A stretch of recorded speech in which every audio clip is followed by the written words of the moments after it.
परमेश्वर का वचन वर्ड ऑफ गॉड बाइबल हमें बताती है कि शब्द आरंभ से ही अस्तित्व में था और शब्द ही परमेश्वर था। संपूर्ण ब्रह्मांड उसके द्वारा और उसके लिए बनाया गया था। हम देखते हैं यूहन्ना के पहले अध्याय वचन 1 से लेकर 3 में, आदि में वचन था और वचन परमेश्वर के साथ था और वचन परमेश्वर था। यही आदि में परमेश्वर के साथ था। सब कुछ उसी के द्वारा उत्पन्न हुआ और जो कुछ उत्पन्न हुआ है उसमें से कोई भी वस्तु उसके बिना उत्पन्न नहीं हुआ। आगे ये कहा गया है कि उसने मनुष्य का रूप धारण किया और इस दुनिया में आया, लेकिन हमने उस पर विश्वास नहीं किया। वो जगत में था और जगत उसके द्वारा उत्पन्न हुआ और जगत ने उसे न पहचाना। और वचन देहधारी हुआ और हमारे बीच में वास किया और हमने उसकी महिमा देखी, पिता के एकलौते की महिमा, अनुग्रह और सच्चाई से भरपूर। बाइबल हमें स्पष्ट रूप से बताती है कि शब्द देहधारी हुआ और वो कोई और नहीं बल्कि परमेश्वर का पुत्र यीशु मसीह है, जो दुनिया का उद्धार करता है। वो इस दुनिया में आया, लेकिन हमने उस पर विश्वास नहीं किया, परंतु जितनों ने उस पर विश्वास किया उसने उन्हें परमेश्वर की संतान बनने का अधिकार दिया। आगे बाइबल कहती है कि उसका नाम परमेश्वर का वचन कहा जाता है। हम देखते हैं प्रकाशित वाक्य इसके 19वें अध्याय वचन 13 में, वो खून में डूबा हुआ वस्त्र पहने हुए था और उसका नाम परमेश्वर का वचन कहा जाता है। यीशु अपने शिष्यों को समझा रहे हैं कि वे जो शब्द बोलते हैं वे आत्मा है और वे जीवन है। ये आत्मा ही है जो जीवन देता है। शरीर से कुछ भी लाभ नहीं होता।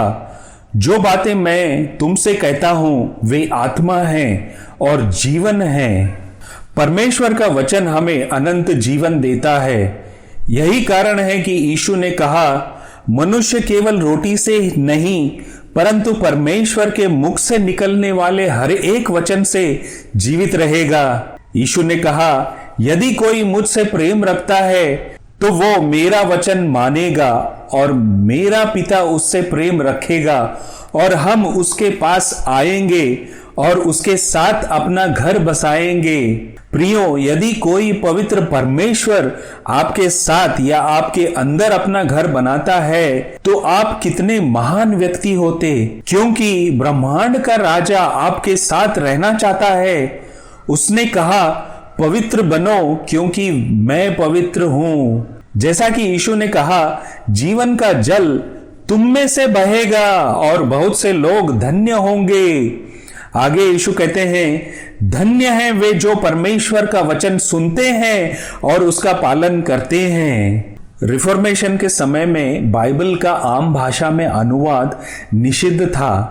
1500 शताब्दी में कैथोलिक चर्च ने बाइबल पढ़ने और उसका अनुवाद करने पर गंभीर प्रतिबंध लगा दिए। यहां तक कि इसे प्रकाशित करने पर भी रोक लगा दी गई, लेकिन कोई भी परमेश्वर के वचन पर रोक नहीं लगा सका और परमेश्वर ने अपनी दिव्य शक्ति से कई महान लोगों को बाइबल को आम भाषाओं में अनुवाद करने के लिए खड़ा किया और इन लोगों ने अपनी जान जोखिम में डालकर बाइबल को आम भाषा में अनुवाद किया और कई लोगों को यातना देकर मौत के घाट उतार दिया, दांव पर लगा दिया गया। फिर भी उन्होंने खुशी खुशी अपनी जान जोखिम में डाल दी और आज हमारे पास बाइबल के रूप में और हमारी अपनी ही भाषा में है। पवित्र बाइबल में 66 पुस्तकें हैं और इसे पवित्र आत्मा से प्रेरित होकर परमेश्वर के 40 प्रवक्ताओं द्वारा लिखा गया था। परमेश्वर ने उनसे बात की और इन लोगों ने परमेश्वर का वचन लिखा। ईजे यंग कहते हैं, जब परमेश्वर का वचन लिखा गया तो ये धर्म ग्रंथ बन गया और चूंकि ये परमेश्वर द्वारा बोला गया था इसलिए इसमें पूर्ण अधिकार है। पवित्र बाइबल परमेश्वर का वचन है और ये अन्य किताबों की तरह सिर्फ एक किताब नहीं है, बल्कि ये जीवन देने वाला शब्द है। ये पापियों को पश्चाताप करने के लिए प्रेरित करता है। ये कठोर दिलों को बदल देता है और एक नया हृदय देता है। हड्डियों को मांस देता है, मृत व्यक्ति को पुनर्जीवित करता है। बाइबल परमेश्वर का वचन हर जगह उपलब्ध है और आप ये नहीं कह सकते कि इसे मेरे लिए कौन लाएगा ताकि मैं इसे पढ़ सकूं। परमेश्वर कहते हैं, ये स्वर्ग में नहीं है कि तुम कहो कौन हमारे लिए स्वर्ग पर चढ़ेगा और उसे हमारे पास लाएगा कि हम उसे सुने और उस पर अमल करें। कौन हमारे लिए समुद्र पार जाकर उसे हमारे पास लाएगा कि हम उसे सुने और माने।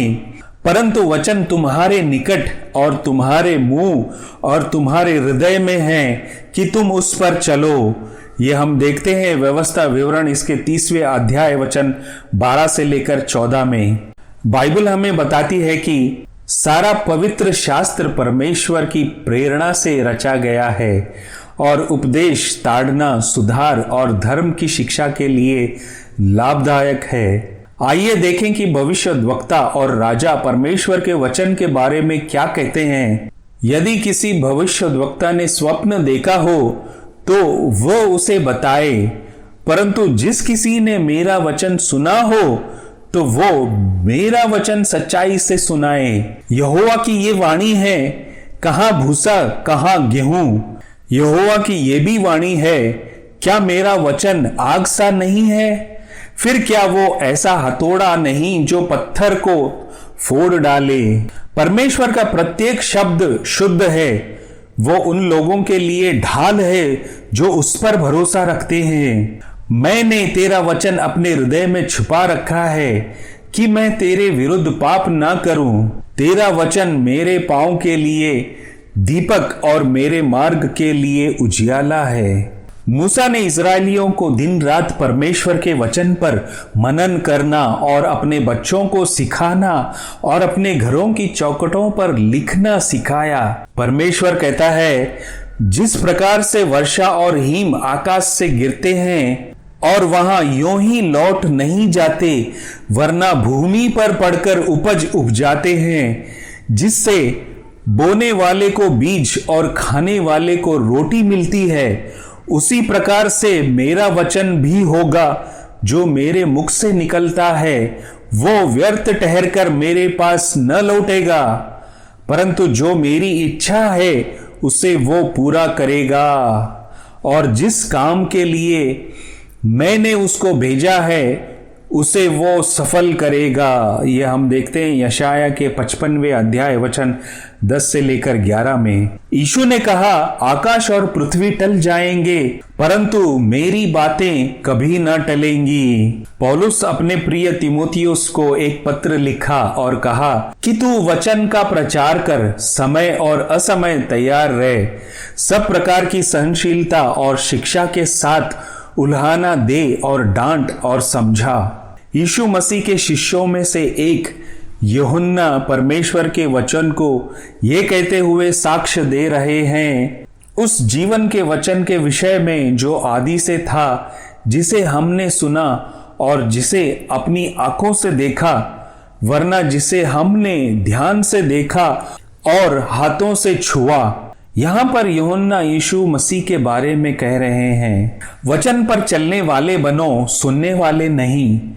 बाइबल याकूब के पहले अध्याय वचन 21 से लेकर 22 में कहती है, इसलिए सारी मलिनता और बैर भाव की बढ़ती को दूर करके उस वचन को नम्रता से ग्रहण कर लो जो हृदय में बोया गया और जो तुम्हारे प्राणों का उद्धार कर सकता है।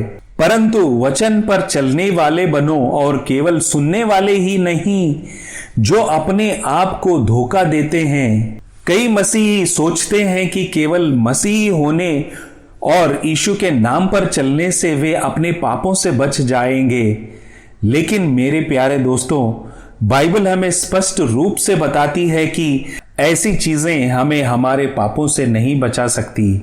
मत्ती के 23वें अध्याय वचन 25 और 26 में यीशु ने शास्त्रियों और फरीसियों से कहा, हे कपटी शास्त्रियों और फरीसियों, तुम पर हाय, तुम कटोरे और थाली को ऊपर ऊपर से तो मांजते हो, परंतु वे भीतर अंधेर और असंयम से भरे हुए हैं। हे अंधे फरीसी, पहले कटोरे और थाली को भीतर से मांज कि वे बाहर से भी स्वच्छ हों।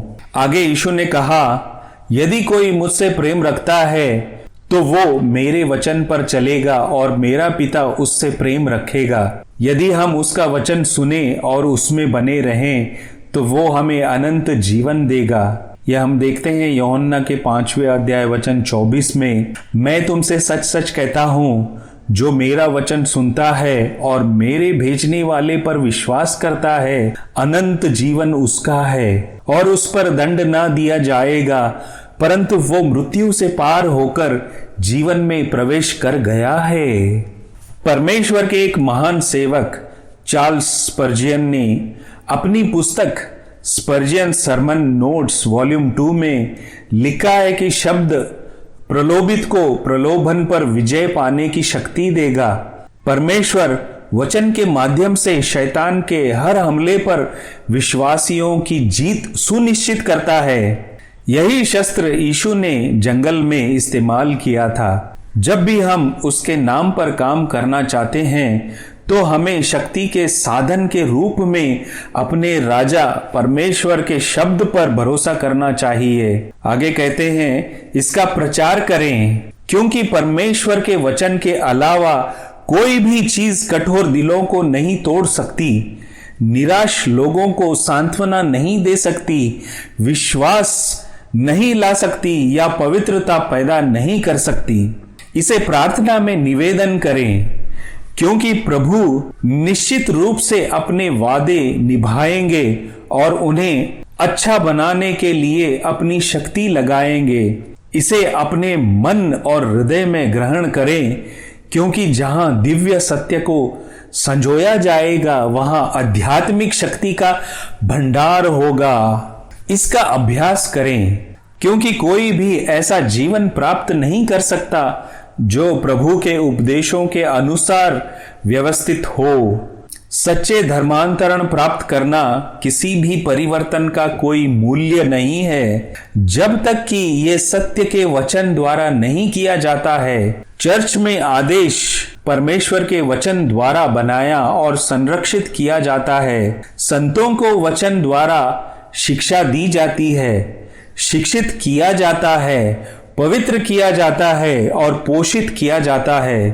प्रेम, आनंद, शांति और हर अनुग्रह वचन से उत्पन्न और पोषित होते हैं। वचन खूब पढ़ो, पहले से कहीं ज्यादा वचन बोलो, जो शांति का सुसमाचार है।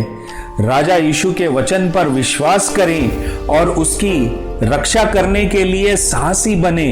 इसके सामने झुकें और धैर्य रखें और खुश रहें, क्योंकि तुमने नाशवान नहीं पर अविनाशी बीज से परमेश्वर के जीविते और सदा ठहरने वाले वचन के द्वारा नया जन्म पाया है। क्योंकि हर एक प्राणी घास के समान है और उसकी सारी शोभा घास के फूल के समान है। घास सूख जाती है और फूल झड़ जाता है, परंतु प्रभु का वचन युगान युग स्थिर रहता है।